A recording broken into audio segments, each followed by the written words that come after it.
I move that we recognize the gentleman from Isabela, Senator Raffy Tulfo. The gentleman from Isabela, Sen Raffy Tulfo, is recognized.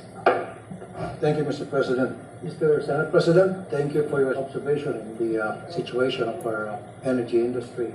It was known by many that I was given the chairmanship of energy. I was inundated by complaints from many consumers of different electric companies from different provinces. I'm talking about not only by the hundreds, but by the thousands. And what are those complaints? Mostly the brownouts.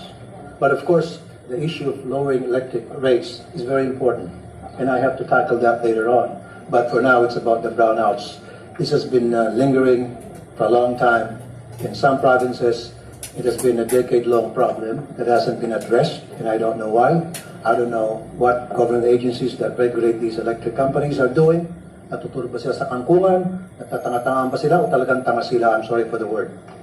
But nakakapiko na po talaga because when I was still a broadcaster doing this public service show, one day sa radyo, day in and day out, I received complaints from regular consumers na yung bang palaging brown out, na piperwisyo na po yung kanilang mga appliances, nasisira po yung kanilang mga refrigerator, meron pa dyan, meron siyang maliit na negosyo, pisonet, nagkakabigyo-bagiba na dahil patay sindi yung kanilang ilaw, and then meron dyan yung kanilang mga anak, gusto mag-aral sa gabi, hindi nakapag-aral dahil kailangan bumili ng kandila, sometimes walang mabibili kandila, so they use their cell phone para mailawan yung pag-aaral ng kanilang mga bata.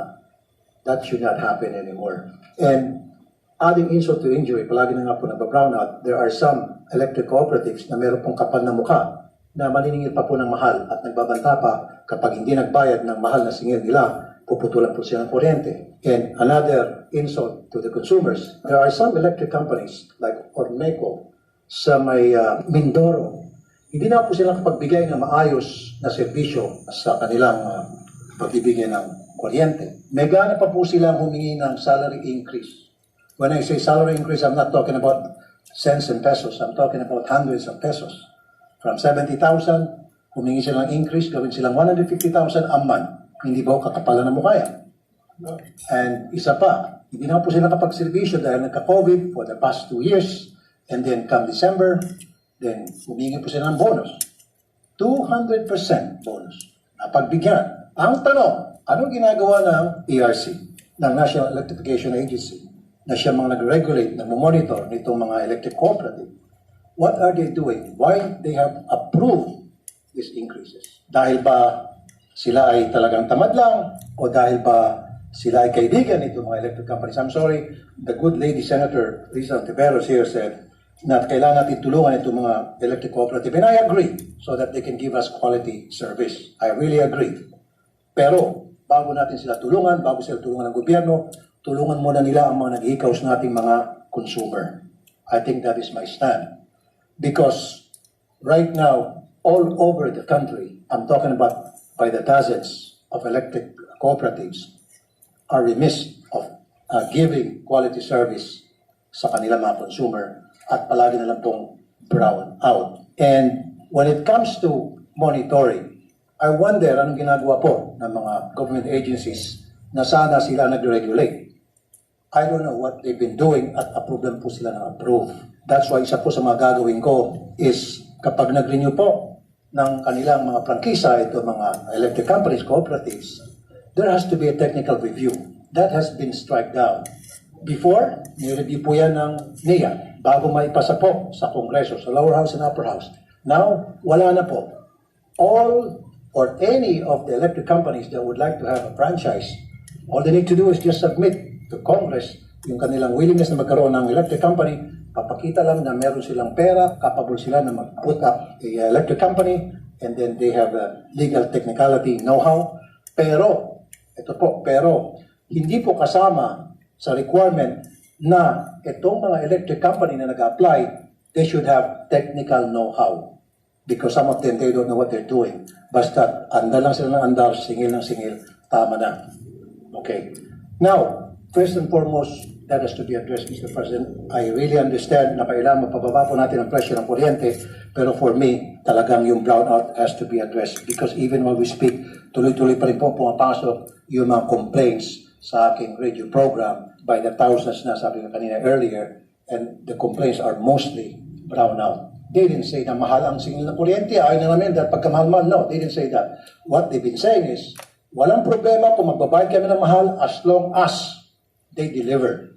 Yun po yung, Mr. President, ang nakaka-insulto na panahon na para mabigyan natin ng aksyon.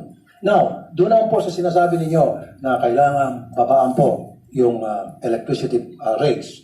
Of course, that is very, very important. I think yung ating mga government agencies tulad ng ERC, NEA, kailangan po siguro reviewin po yung mga contract. Bakit po sila approve na lang ng increase?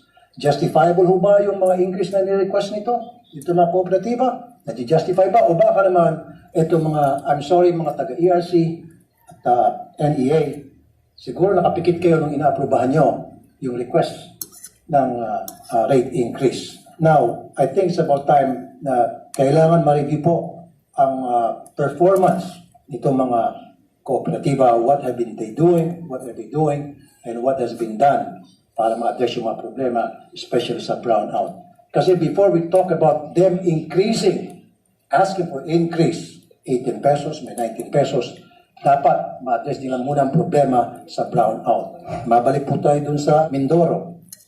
Humingi po ng 900 million pesos subsidy ang kooperatiba from the national government. At yung pera, ibibigay sa ng gobyerno, magagaling po sa consumer. So before na mabigyan sana yan sila ng ganong klaseng increase, maaprubahan. Pero while I am the committee chairman on energy, haharangin ko po yan. Walang increase na may bibigay o walang subsidy na may bibigay na by the millions, even by the billions sa mga kooperatiba nang hindi po sila talagang nagigisa muna and they have to justify kung talagang karapat-dapat na sila mabigyan ng increase.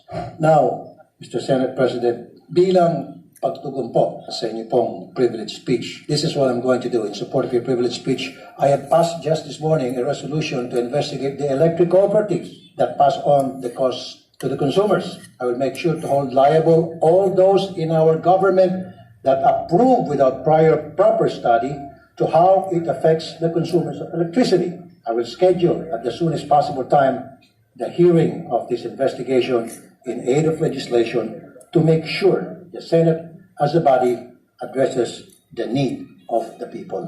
Maraming salamat po, Mr. Senate President. Ginong Pangulo, napapasalamat po ako sa Chairman ng Committee on Energy sa aksyon na gagawin niya tungkol dito sa usaping pagbaba ng presyo ng kuryente and to give efficient service to the people all over the country. Lalo na pagtigil nitong blackouts and brownouts. Maraming salamat po.